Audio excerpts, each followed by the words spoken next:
Hey, it's me, not Magic Frankie here.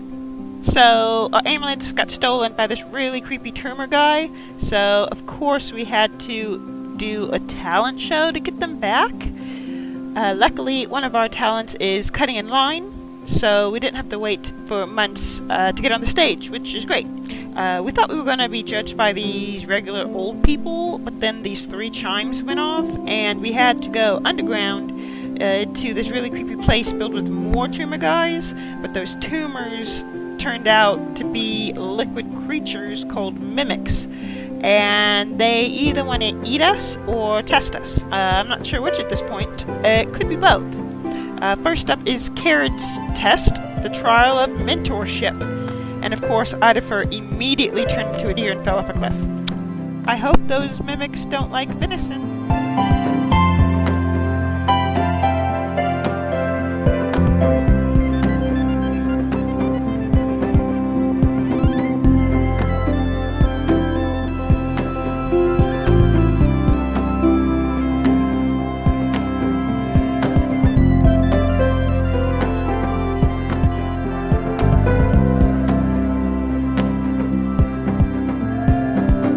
Kia ora everybody, and welcome to the terrible adventures of the Janice and Breford's Parchment Company. My name is Penny D. I will be your DM today, and so we're doing fashion disasters today, right? And so when I was younger, I was, and this may prove as not a surprise to any of you, a ginormous dork. Right? Like the biggest, hugest, ginormousest dork ever. I can see you wearing like a John Cena t-shirt. I wish I was that cool to have wrestling merch when I was a kid. I didn't find out about wrestling until I was like 17. Oh, word. No, I had, and that I would wear them all the time and utilize this zip-off pants. And they had multiple zip-offs. So they were like khaki, like windbreaker pants, and you could zip them to be 3/4 pants, or you could zip them to be shorts.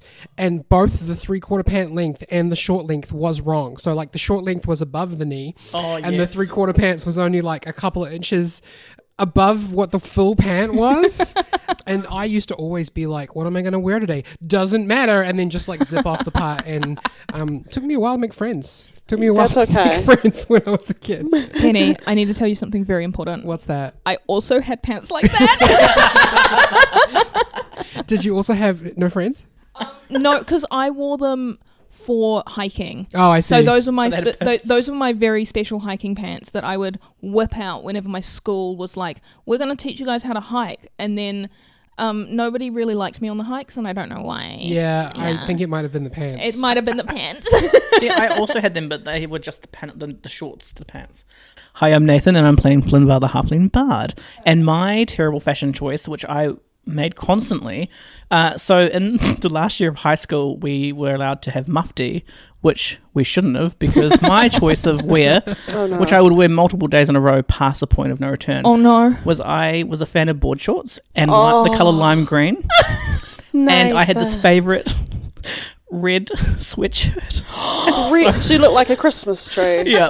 And the board shorts had like bright blue palm trees and like surfer cars on them, and I don't know why they were my favourite shorts, but I wore them like as every day that I could before my mum made me wash them. This is why schools implement uniforms in the first place, to save children from their own fashion choices. Yeah, this shouldn't be mufti days. That was also the first year that I was sexually active too, so I was like, someone made a poor choice. Someone wanted those board shorts off. So actually there's a very, very like well-rounded teenager that could look past those board shorts. And despite some insane that, teenager. still keen. It's very funny that you said that schools implement uniforms so children don't make fashion disasters, but that didn't help me. Hi, my name's Liz, and I play Karen. But my fashion disaster was, I would make it every single day. It didn't matter if I was at school, where I had a very strict uniform policy, or when I was at home, or anywhere I was, I would plaster on that black eyeliner. Oh girl, it's all good. Yeah, me too. It was constant. I would never wash it off. I would wake up the next morning and I would put it on again. Oh no. And it was just kind of a very natural smoky eye that was never off my face. It was always there. Hey kid Liz, Wash your face. I know. Wash How your did you not face get sometimes. stars? Hey, Fun fact, coconut oil, really good for getting off eyeliner. fun fact, I didn't have any pimples at school ever. Wow. I was clear skinned and with horrible raccoon eyes. But yeah, I would go to school, I would have a black pen and I would have mascara in my pocket at all times, and every single lunchtime I'd reapply that bastard. Oh, it was bad. Oh dear Oh, God. it was panda eyes, raccoon eyes.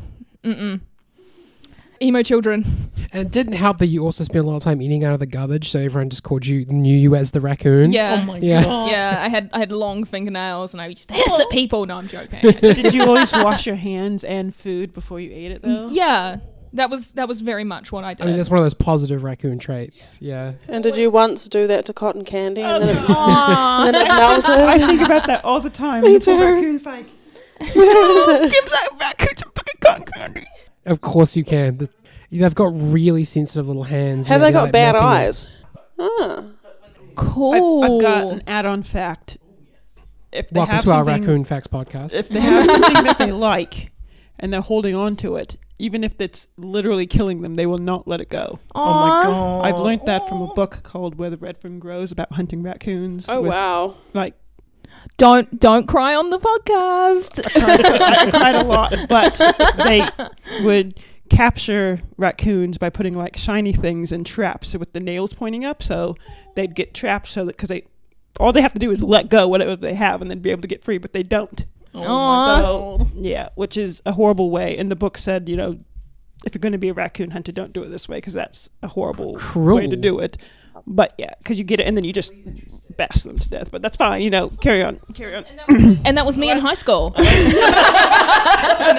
Great segue. So, I'm Poppy and I play Ida for the Tiefling Rogue. Sorry, I was just having a look through my old photos of me as a kid. But it confirmed for me the fact that my fashion disaster was I had this one pair of pink camo 3/4 cargo shorts. Oh yeah. And I wore them just all the time. Like, I have a lot of school photos of me wearing those and like going on little holidays with the fam. One day people are going to cosplay as our characters, and there's going to be some really cool people who are going to cosplay as young us. Oh my in these fashion disaster items. I don't want to curse anyone with that. Like, I want to see emo Karen. I want to see teen emo Karen actually. to Nemo. Teen emo Karen. But I also went through the scene phase. Like, I did my hair all like, how they did the thing, they like backcomb the shit out of it Yeah. and like dye those stripes or bleach those stripes. Yeah, it wasn't good. I was not allowed to dye my hair at school. That's a good thing. Yeah, you had to have natural colours. So you guys would have photos to do the teenage dirtbag trend on TikTok. We're not, but I was never. Oh, I Those never people allowed myself to was be never- photographed. I'm sorry, Steph, were you always perfect? Yeah. Yeah. Hi, my name's Stephanie, and I play Frankie, the human artificer. And I don't know if I actually have any fashion disasters. No, because you're perfect. Yes, that's right. You are looking fantastic but, like- today. Like, Oh, thank you. I did grow up in a split family. My parents were divorced, so my mom would like make sure I always was like looking on fleek, like my hair done, cute little braids with the circly things. Those little baubles that would like Yeah. whack you in the Yeah. skull. Yeah. Cute, but out. Cute, slick outfit. Like I was looking fine, like Oshkosh bagoshed, like beautiful. And then I'd go to my dad's and he'd be like, just wear whatever your stepsisters have. So like I would just wear I remember those like biker shorts, those really tight ones that people just wear under their really short skirts now, but would wear like bright Yeah. pink that, and I had a green like Rugrats movie sweatshirt with all of them in the little Hell Reptar yes. wagon Oh my thing, God. and I would just wear like that and like, I guess this is what I wear here. And You were the ultimate 90s child. I literally was. lycra, neon, Rugrats, a lot all of color of it. blocks. But then going back to your mum's house with the little bobbles and the Man. parades Yeah, and like the yeah, little look at- I bet you were wearing like little leggings with the little skirt and Yes. Yes. Okay, one of my favorite outfits was, again, it was double jet and denim. Don't laugh at me, it was the 90s. it's a nice, perfect 90s child. That but the trim was like plaid, like yes. Oh, red yeah. and black plaid, Oh my and God. it had little bows on it, and then mom would match my like Oh, colors in my hair to like match that. Like I was looking You, fit. the perfect 90s child. I have photos of that. I'll find it because it was school photo day. I wore that. And Cute. So I will 4 find of us this. took the opportunity to humiliate ourselves for the audience. And Steph I'm just decided like- to take this moment to brag about what a cool child look she cute. was. Despite my fashion failures, I am still and have always been a very hot person. So, you know, it's I agree okay. with Everyone that. is I've only known you for a couple of years, but that checks out. everyone is beautiful. Exactly. We do have a very attractive little podcast. I was not beautiful when I was a teenager. It's fine. I've come to terms with it. It's sad now, though. I peaked in elementary school. So this isn't it's not a fashion podcast. What? Despite what we did last week. It is a D&D podcast. We're right in the middle of doing some fun, well, they're maybe not fun, but we're doing some trials. We're getting into the domain of mentorship. How do we all feel about playing some Dungeons and Dragons? Yes, please. Yeah. I'm very nervous about it.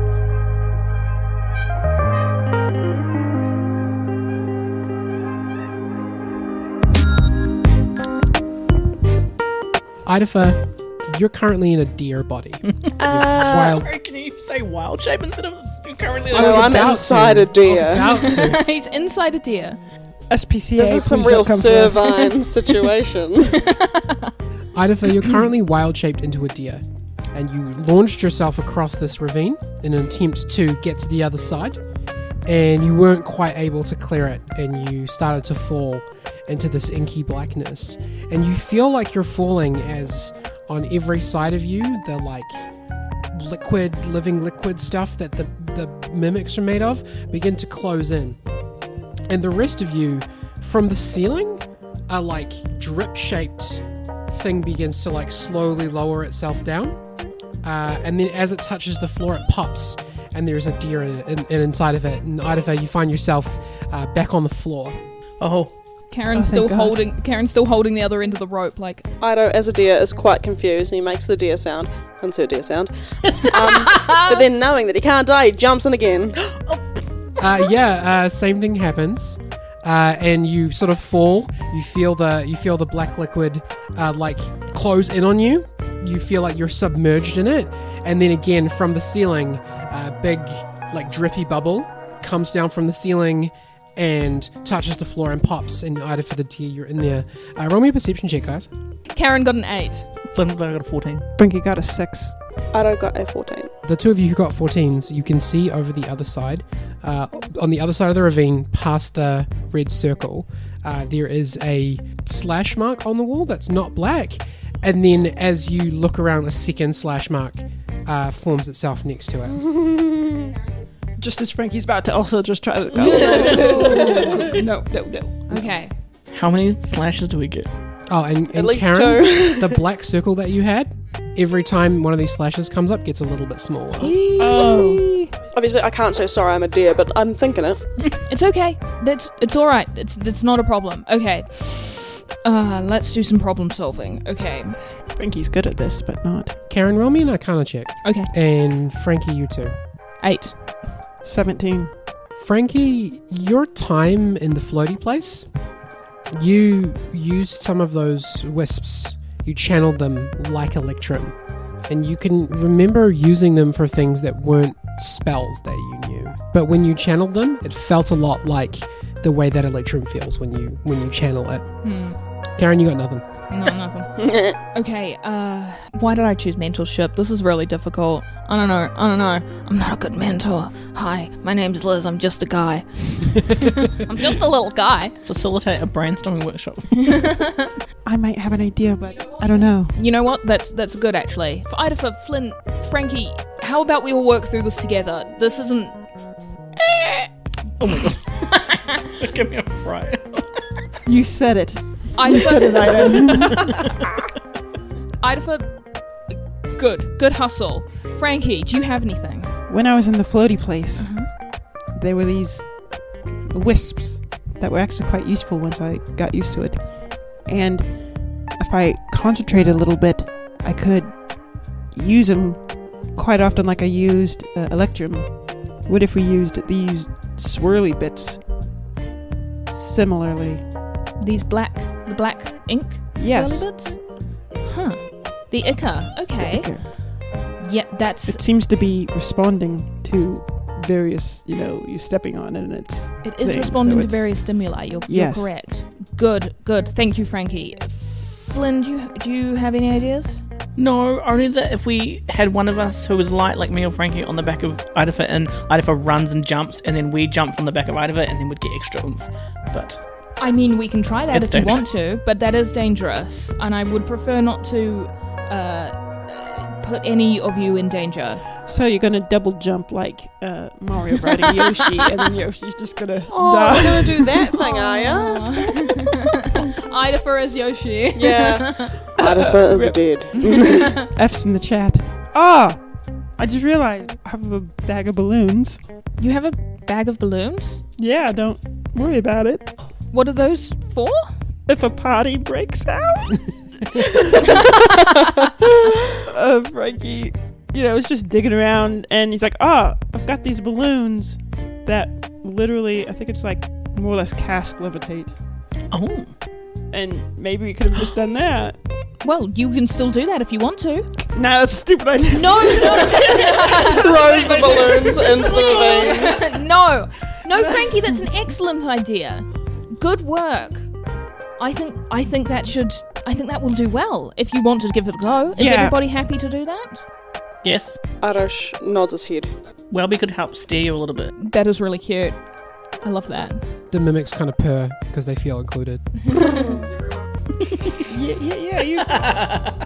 We're gonna get attached to these mimics, and I'm gonna be sad when we're gone. Take one with us. Yeah, I would agree. I would like a small mimic as a friend. What would the object be? I think it'd be just a really cute little glass jar that I'd have in my room. And it would look Just empty. have it as but like as a little mirror, like a little pop open mirror. And if someone other than you tries to use it, it bites them. that's cute. I like that. No, you can't have that. I'd want a coin so that when people, I'd put it somewhere and people would go pick it up and they go, A very small one would be really cute as well. Like it can't, like doesn't do damage. It's just like, it's kind of like just like a pig. crab. Like it just pinches on, doesn't really hurt. Yeah. Ow! You always wear that earring, and I feel like that would be a cute little mimic, like an earring yeah, mimic. that's cute. Yeah, It's a feather for the yeah. audience. It's actually made of reclaimed bike tires, so it's made of rubber. Really? Yeah. Huh. It's pretty cool. One of my kids made it for me. It's Aw. really cute. Yeah, I like it. It offsets my hair. That's the reason I like to wear it, because I've got lots of blonde on the side and then dark on that side. That's not really what we're here to talk about. Anyway, this isn't a fashion podcast, although maybe. So you can cast levitate basically with these balloons. Yeah, so a bag with 10 deflated balloons are inside. If you blow up a balloon and tie it to a person or a loose object, weight up to 500 pounds, it would become weightless and hover suspended in the air for 10 minutes. An object or person raised by the balloon follows the same rules as the levitate spell, and the person who blew up the balloon can verbally command the balloon to move on their turn. oh, that's cool. Okay. That Okay. sounds perfect, actually. Let's do that. Why And didn't we then- think of this before? Because I wasn't mentoring you properly. That's I wasn't right. asking you That's for solutions. I needed to have faith in the people around me that I could guide them towards the correct solution. There we go. There's a lesson for Brought all it of you back. listening today in the podcast. Bring it all around. All right, let's do that. If 500 pounds, I don't think you can be a deer. 500 pounds is quite a lot. Like, that's Yeah, a that's lot. a I don't lot. think deers weigh 500 pounds. No. Nah. Maybe like a full stag or like a moose or something might. Not an Yes. idea. I'm just a slight little deer. I need to look up what that is in kg. Oh, are we going to Google how much a deer weighs? Yeah, but all of us are going to do it independently. It seems that way. 230 kgs. Also, I'm a model. 150 to 300 pounds. Yes, I did see that. Ooh, reindeer. So if you're a little deer, you're fine. If you're a big deer, I'm just no. a little deer. Okay, well what then kind you're of deer? fine. Are you like a white-tailed deer? Like the standard deer? Standard deer. Yeah, that's Yeah. unusual. All right, you'll be fine then. No worries. So you're going to use one of your balloons? Yes. And who are you tying it to? I'll tie it to Ido, so then he can maybe carry Flinva. That sounds good. He's still attached to the rope as well. That's so, okay. Yeah. And then I'll just push them. Wee. Well, no, I'll blow it up, tie the balloon on, and then push them. And then just like, So just checking the rope. Yeah. It was you were holding one end and Idaho was tied to the other end. Cool. Oh, it's- yeah, what happened? When Idafer went through the ceiling and came back down, it's bitten in half now, or it Oh. is severed. It's no longer like going So we'll just have to down tie and it then together back through again. The top. Yeah. Okay, so yeah, we'll tie it together. Tie it together, and then when we're all ready and Was tied Frankie on, gonna hop on me as well? No, because Frankie didn't think about that. I think it'll be too heavy. Yeah, so Frankie just pushed. Oh, Frankie's quite a slight guy. Yeah, But Frankie has weight, and so weightless is not anti-gravity. Weightless is just nothing. So if you hopped on Idafer when he was weightless, he would have Frankie's weight and he would come down. Yep. So I just pushed them, and also I have my own. Oh, okay. So That's all you're good gonna then. use multiple balloons? I'll use one for now until if we're like, hey, wait, no, we gotta think about this. See if it works to get Idafer over. Yeah, good idea. I don't see any reason why this wouldn't work. So the balloon, once it's blown up, it's actually really funny watching like Frankie, who doesn't have the biggest lung capacity, like just sit down and blow Has up this Frankie got balloon. asthma? Oh yeah, probably. He's just And he blows it up, ties it to the deer, and then the deer just like lightly lifts off the ground and just sort of hovering there. you're a reindeer now. And then so you grab him and just kind of push him Yeah, across just the like ravine. push him to the right direction so he has enough momentum to get across. Okay. Was Flynn still on the back or no? No, because then it won't be then he won't be weightless. Yeah. That's true. Okay, after a minute or two, you drift over the other side, and you're now over top of the correct side of the ravine. Which part of it? Are you like directly over the red circle, or are you just sort of over safe land? I assume I would be just over safe land. Okay. But of course, like, it takes 10 minutes for this to wear off, right? So I can't really get onto the ground. Well, it can be commanded. Like it's the Oh, levitate okay. spell, so Frankie can sort of direct it and tell it to go down if he wants to. Oh, cool. Well, I can't speak to him, so. I would wait until you were like over enough, and then I would say the command word, which I just thought it'd be like fart noises, because when you like let the balloon That's how go, you communicate with the balloon. Yeah. Yeah, I get it. You gotta speak its language. Yeah, that's So it lets me down. Yeah, you lightly touch down on the other side. And then I tap into this red circle. Anything happen? No, nothing happens yet. Okay, that's all good. I'm just gonna chill there. You still have a rope that leads over the other side? Okay, so we can keep using the balloons if you want to, or you can go across on the rope. I will be holding you here. Idafer will be holding you over there. But if you want to use the balloons, you can use the balloons. Think of the rope as a safety measure. and I've got enough Wait, me? balloons. Either of you, whoever wants to go first. I can. You could go first. Okay. Yeah. Should I just hand over hand under the rope? Frankie was going to do that to be cool. Flinvar, roll me an acrobatics check. Can I help because I'm holding the rope? Yeah, okay, you can have advantage. Are you also coaching him? Yeah. Yeah, okay, then yeah, it's fine. And I am just steadfast. Yeah, you roll an athletics check using the deer's stat block. I realized I have that thing, what Clash of Genius, where I could be like, do this, and then you get mine. But I got a 22, so I'm not going to do that. I got 14. 14's enough, but like... I'm not struggling. Like, yeah, you're struggling with it. Like, deer's got those skinny little legs. Yeah. You might struggle with it a bit more, because Flinvar's just a little guy. You might struggle a little bit more to get Frankie over there. Yeah. should have been a goat. Karen will notice that and she will say, Frankie, I think you should go over on a balloon. Idafer, I think it'll be easier for Idafer. And don't worry about me, I'll get over there. I was going to say, okay, because I was going to give you a balloon just in case something happens. Oh, thank you. Flinvar, what was your acrobatics check?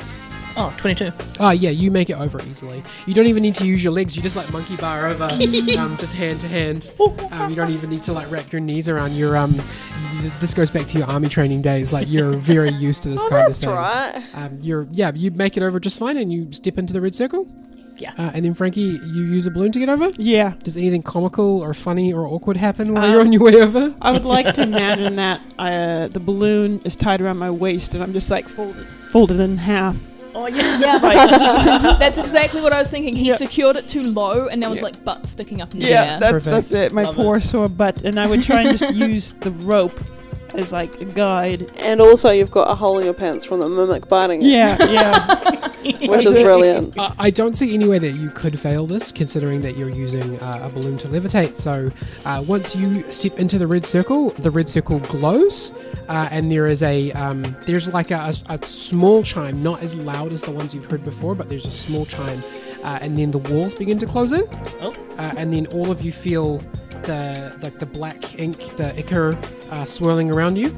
And then when it recedes, you're all standing next to each other. And there is a large brick wall with a pattern of like a fist in the center of it. Karen, you're still in the black circle. Is there still a ravine? No, the ravine's gone. Karen pushes towards the edge of the black circle That again. hisses at you Okay. in a negative fashion. Seems I'm going to have to teach you how to be very good at punching. I can't say anything. I'm dead.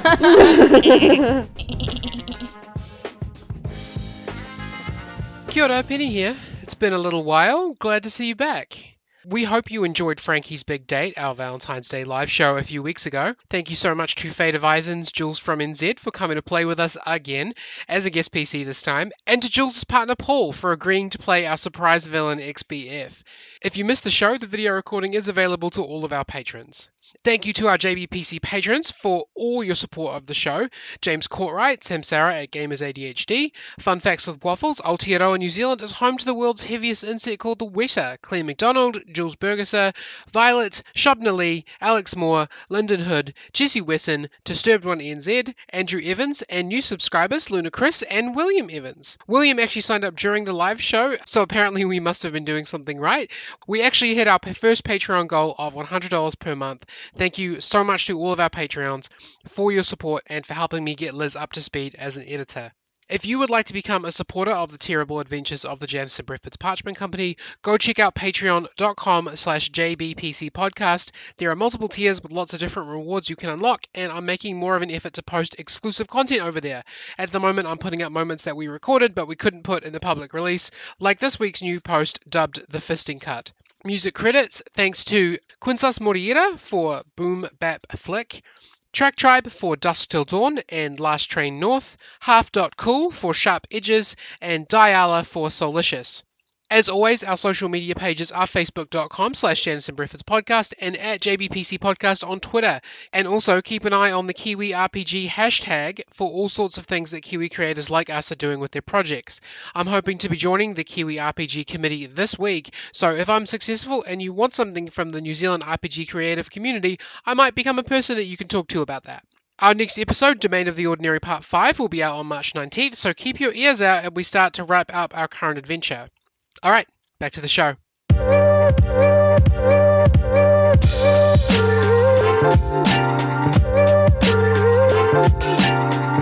Okay, so who knows basics of punching? Me. Yes? Yes, okay. So we'll go over the basics and we'll just kind of see what happens. How does that sound? Yeah. That sounds good. Yes. Okay, so first of all, when you're making a fist, you always keep your thumb on the outside of your fist. I'm just going through like basic, yeah. Hi, hello to all of the podcast listeners. These are real tips for punching people. So Hello to all the things. podcast listeners. Don't use this to assault somebody, please. Yeah, If we you don't support Don't say it was us crime. that taught you. how. Don't say it was us that taught It's you also how not to the same as talk. fisting. It's not. It's But also the tips can be used This is for a similar family thing. podcast, Nate. It is not a family podcast. Sorry, family. Yeah. So she says, okay, always keep your thumb on the outside of your fist and move your index and your middle knuckles a little bit beyond the other knuckles. So you're making a fist that is a little bit more... I don't know how to punch. Can Hi, someone this just is- punch it this because he is knows how Liz. to You can punch? just Google some tips if you very want. mad. Can I do rolls for how good I can teach people how to punch? Go ahead, roll me. Thank God. Mentorship Roll role. me a performance check. That's a 20. For the broadcasting end, did a great job. For Yes. like the communicating end, the receiving end, we'll see how that goes. You've got a deer. You've got a Frankie. And Flynn might get it. I don't know. We'll see. Yeah. Flynn's got military training. Okay, let's say for argument's sake that you've now taught them a technique on how to punch. Wonderful. Segue, random, sorry. Has anyone seen Fantastic Mr. Fox? Yeah. Yeah. Where they're teaching how to do a karate chop? Yeah. Yes. God, I love Yes. Fantastic Mr. Fox. It's a good movie. Always Anyway. Anderson. Fantastic. Anyway, who has the lowest constitution? I got a 16. You got 16. That's pretty good. I think it's probably Ida for his HP super low. Yeah, I've got an 18 constitution. Can deer drink potions? I mean, they've got mouths. That's true. Just before you guys go out and try to do some punching, she takes one more potion out of her pocket and kind of rolls it along the floor and says, Flynn, can you make sure Idafer drinks that? It'll bump up his health a little bit, and it's a constitution. I was just going to A headbutt the constitution wall. boost, right? Which is plus 2 HP per level. Yes. Nice. So temporary hit points. For the next, I think it's 10 minutes, you're level 7, so you would have an extra 14 HP to your Oh, max. that's nice. Thank you. And who's got the luck potion? Because I don't remember anyone drinking it. You didn't drink it? No. And those are the last two from your samples kit, right? They are. Okay. Oh. Okay, so there's a brick wall that is probably made of mimics. You can tell by all the little Aw. crooked smiles and eyes all over it. It's got a little like fist picture on it with a few like burst lines out from it. The wall wants you to punch it down. Who's gone first? I will. Okay. Are you going to use any magic or anything to enable you to do this better, or are you going to just go ahead with your regular strength? Frankie doesn't have any magic that he could use, maybe. You don't know that. You haven't tried. I'm going to give myself a boost talk and be like, remember what Karen told me? Do this and do this. And follow through is where the power is. Did Karen tell you what the luck potion does? No. I told you. I Just told you. it'll help. I told you it was lucky. Yeah, so Frankie's going to be like, also, I need the luck. And he's going to drink the luck potion. I don't know what the luck potion does. For the next minute, for one attack roll, skill check, or saving throw, you can trigger a natural 20. Frankie's going to do that. Okay. But Frankie is going to just whisper into the wall, I'm sorry. I don't mean to hit you. I forgive you for biting my butt. So he's just going to be like, I'm sorry. Please don't hate me if it hurts you. I'm sorry. Okay. And then he's going to do what Karen... Well, I would say roll me an attack roll, but it's a natural 20. So this is as good as it could possibly go. You like reel back like a baseball pitcher. You get your leg up in the air like the dude from Pokemon. Yeah. And you like Hell come yeah. through and punch the wall. And it shattered. All the like bricks in the center go flying back out. And each of them have got like a little tongue lolling out and a little smile and stuff. Yes! And then the remainder of the wall sinks down into the ground. Yes. Good job, Frankie. And there's another small chime, and then the mimics descend on you, Oh. and the swirling happens again, and then the room opens up. Karen, you are still in the black circle. On the other side of the room is Asu's Diamond Heart, Oh. inside of the Scraps robot. It's Asu's Diamond Heart and everything except the weird like ditto face that he's got. 'Cause he's still got a mimic face, so he's got little dot eyes and like a squiggly Oh my God. smile A full ditto of face. fangs. I'm not upset by this. Asu's Diamond Heart is one mimic and Scraps is another mimic. And they're like staring at you. They're staring down at you. And he's like fully in the suit as he was when you were fighting him, Karen. When you killed him. when I killed him and I threw him in the lava. Yeah. And they stare at you and they're waiting. Karen's also just staring. This is weird. Yeah, I'm sorry. Sorry. I was waiting for something to come into my brain and nothing happened. I just said, and then I didn't do anything for a little while. So you don't do anything? Well, they're waiting. She's waiting, but I'd like to roll maybe an investigation check to see what's going on. Roll insight. Insight. 21. The first two things that you had to coach the other guys to do are things that you have done. Oh. You know, your jump, your strength, your big punches. It's not too far out of the realm of possibility that this is a challenge to coach one of your allies to replicate a feat of yours. And this is not one mimic, it is two. You have to rip them apart, Oh, that's disgusting. like I did. Oh, that's disgusting. Oh, that's so cool. You have to remove Azus from Scraps. How do we do that without your strength? Don't worry, I'm going to coach you through it somehow.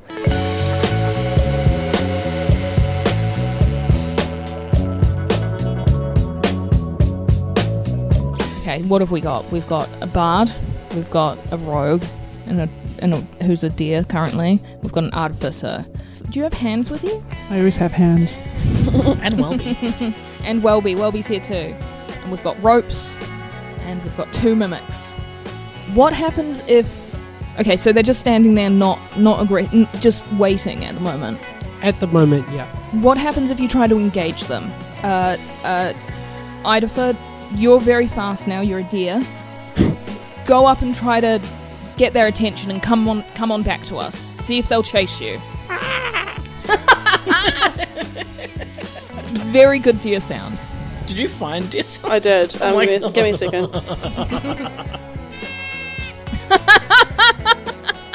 Baby! I'll try and edit that in every time you speak from now on. Thank you. But yeah, Ido does run full speed towards them. And actually, he just like headbutts them. Yes. Okay. Roll me an attack roll. Okay, I rolled 13. Okay. A mimic has an armor class of 12. Mm. So you do go up and you do headbutt it. And then you try to come away. And you find that you're stuck to it. Oh no. Oh no. Oh no. Its skin is like adhesive. So you try to come away and like the part of your head that headbutted it is like stuck to it. Just out of curiosity, is the rope still attached to me? Yep. Okay. And then it is going to do a pseudopod attack against you. Pseudopod. It rolled a natural 20. Oh. So that is 2d8 plus 3. Your girl ain't so good at the health thing. Well, you do have all the extra health from the potion that you just drank. Yeah, that's nice. That is 9 bludgeoning damage. Okay. And then I want everybody to roll for initiative. Ooh. Flynn got 12. Yo, nat 20. Nice. Shame it was going here. 5 for Karen. 15 for Frankie. Okay, Poppy, it is your turn. What do I have to roll to break free? You need to roll a... A queen. What?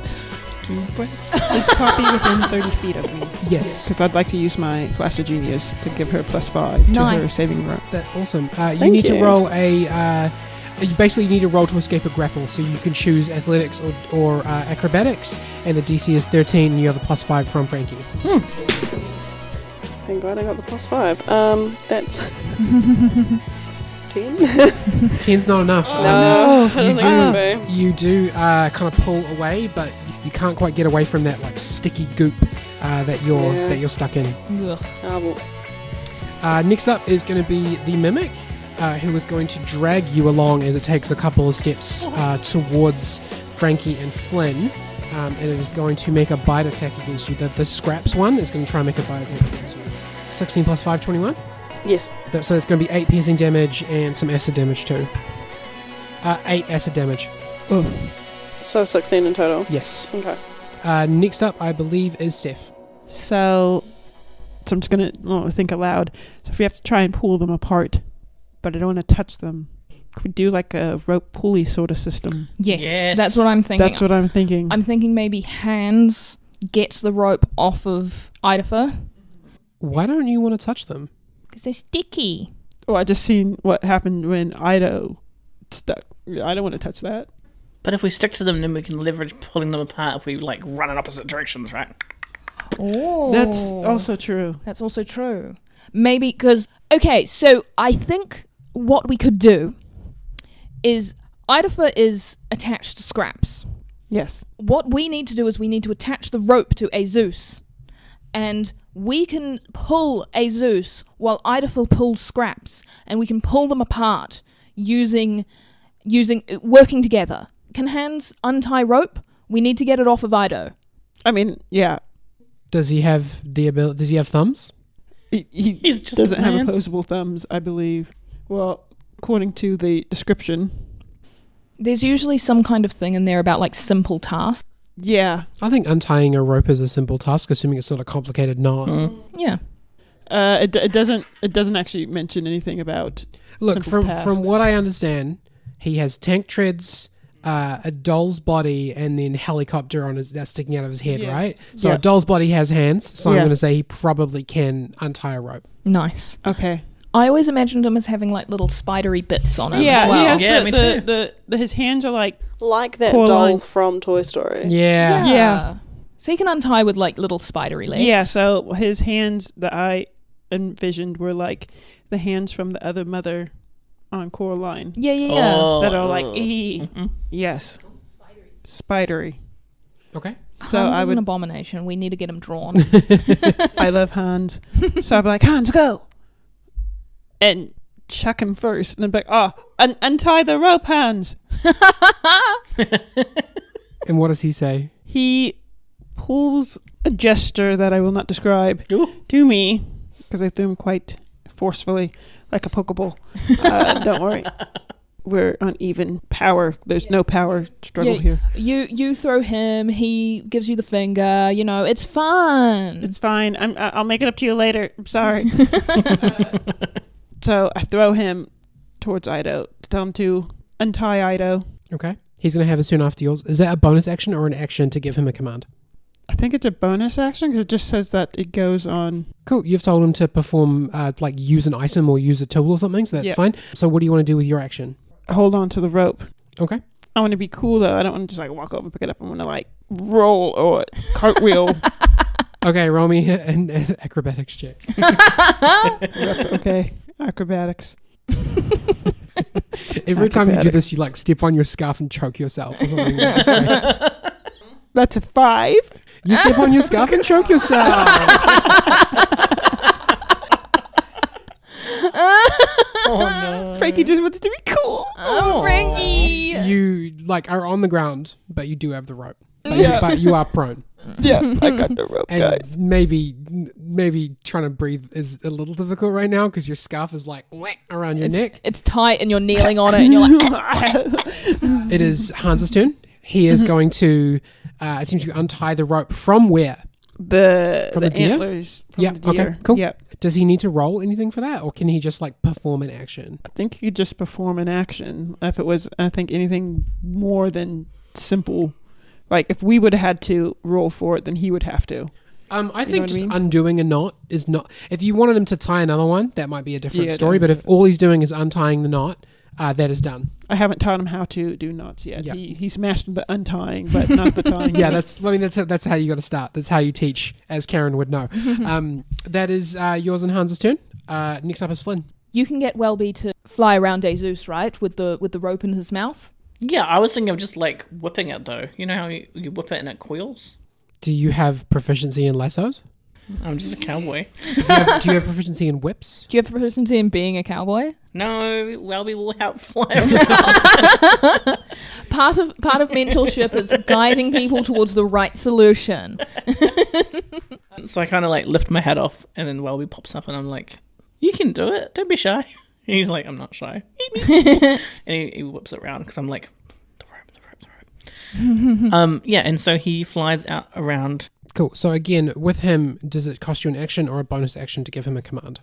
It is. I'm pretty sure that I said that he follows the same rules as a familiar, right? Yeah. So then he would be an action to give a command to. Yeah. So he takes his turn directly after yours, which means you still have a bonus action that you can use or a movement that you can use before we get to Welby's action. Make sure Idafer is strong enough to pull. I'll be a wingman. I was going to say, Ida doesn't actually need the help with pulling, but thanks. Flynn's like, oh, yes, words of encouragement. So he whispers sweet nothings into your ear.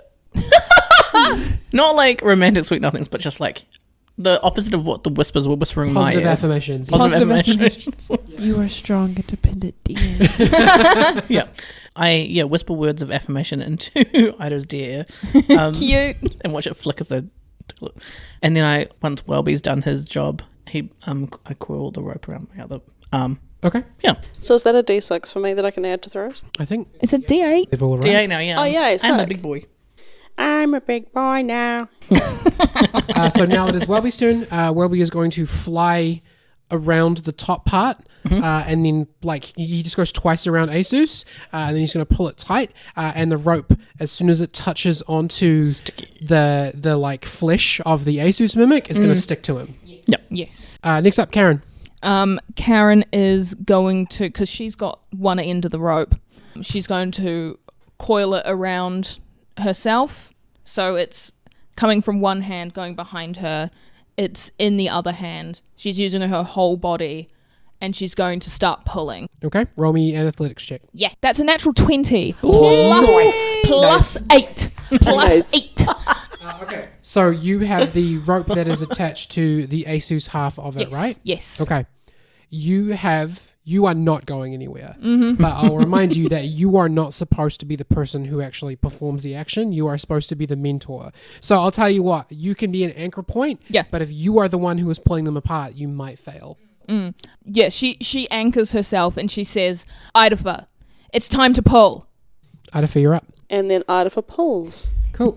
Do you do this in your deer form or are you transforming back into a person to do this? Deer form. Roll me an athletics check. You can have advantage because Karen rolled a natural 20 and because she is coaching you. Woohoo! And you have the plus 8. I can add it after, right? Yeah, so you can Yeah. roll it first and then you can choose to add the D8, but you can't ask me whether you passed. Yeah. So roll your thing and then add it if you want. Cool. That's an 18. Whoa. Nice. With Karen holding the rope at one end and Frankie and Flinvar both helping as well, you dig your hooves into the ground. My hoof. Yeah, you dig your hooves in and you like pull away, and you can feel the stickiness of the two mimics start to pull apart. Yes. The mimic's turn.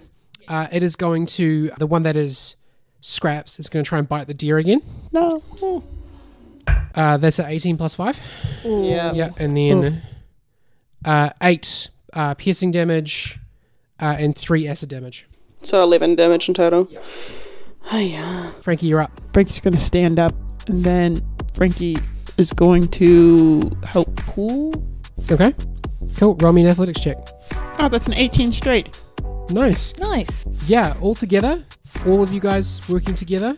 Even Flynn kind of like pulling on the other end of one of the antlers. There's a moment where the two mimics kind of like reform their bond again. But then all of you guys pulling together in opposite directions, slurp it apart. That's not a nice word. No, it's a bad word, but also what you just did is kind of a bad thing. So they were married. No, I'm just kidding. Mimics don't get married. And They're all polyamorous. yeah, you pull the Asus mimic away from the Scraps mimic. Yes. And they turn themselves into liquid, and they sink into the floor. Bye. And then you hear the full chime. Boom. And Karen, you hear whispering that only you can hear. And it says, Karen Stonecutter, you are worthy. And she says, okay, but I don't have time for that right now. And she rushes over to Idafa. How many hit points have you lost? A couple. Yeah. I have more than half my health, though. Oh, okay. Well, I'm going to try and make that a little bit better for you. She rushes over to Idafa, and as she's rushing over, she pulls out her healer's kit, which is a bunch of crystals. And she says, oh, hope these still work. Do you still want to be a deer, Idafa, or do you want to be a person again? And you hear him go like, That deer's not feeling so good. well, he started off with a deer noise. Anyway, he's like, Oh. okay, really glad we made it through that. But yes, help please. And then he just falls down. Okay, she's going to use her healer's kit Okay. with the electrum Yep. to heal 1d6 plus 4. Okay, cool. Go ahead. It's a box of crystals, as I've previously stated. It's very new agey, isn't it? She's very new agey. She's a lovely person. She's also burning sage. she's also a crystal healer, unfortunately. That's okay. So she puts a bunch of crystals all over you. But the important part is the electrum, which I believe I've said before. She kind of pushes it through the chest and it heals. So let's see if that works. Cool. Roll me healing. That's a 1 out of 1d6 plus 4, so 5. Yeah. Idafa, take 5 healing. I like how Frankie has never used his healing Frankie spells. can heal. Frankie can heal. Oh my It's god. actually a big part of being a alchemist I is actually good have healing. A thing, yeah. If I'm doing healing, I actually add more. I can actually pump a couple into you. I have actually got 3 healing potions, so I might just use one of those. Frankie, as you're like talking, he will pull out his salve bomb that he made, then he crushes up an electrum, kind of like just slaps it on you. Frankie, roll an Arcana check. we're all crowded around you doing different healing. Not natural 20. Yeah, feel like it Simba. works. So go ahead and roll the healing to Idafer. And while all this is happening, while you guys are all crowded around Idafer, the room is again closing in and swirling around you and getting ready to change again. That's 17 healing for you. Nice. Holy damn, thank you. That's a You're good welcome. salve. That's a good slap in the face. There you go. I'll take that. Idafer, as you get back to your feet, the mimics recede again, and you find yourself back in the circular room with the marble floor, but it is entirely marble this time. There's no ravine. And on the other side of the room, there's a large, muscly mimic man with a big sword, and he points the sword at you, Idafer. Me. Yeah. Okay. And then there's a shimmering light that comes from behind him, and a portal opens up in the air behind him, and the mimic man is blasted by magic, and through the portal steps Master Spec, looking as beautiful as ever, What? and he says, "Enough waiting, Idafer. I've come to recruit you."